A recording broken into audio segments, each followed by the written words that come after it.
I'm about to show you one of the most important scientific collections in the history of the world.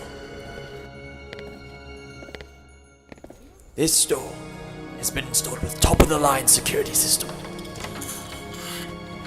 You can't get inside unless you have 19 keys, 3 combinations, 2 fingerprints, and 1 optical scan. Or, as I share with my most trusted associates, by turning this doorknob right here.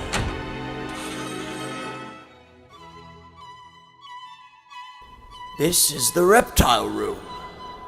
Feel free to explore. Here is the lizard wing, and here is a winged lizard. Now, see his yellow striped belly, a sign of camouflage and cowardice. Can it really fly? He can fly on cue.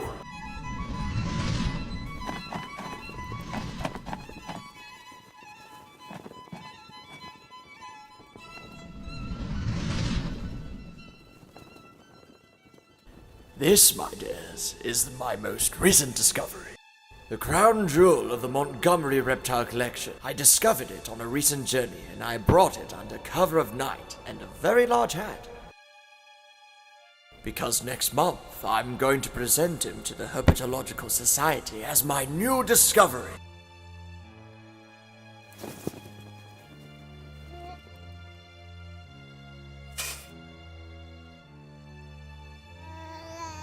What's it called? The incredibly deadly viper.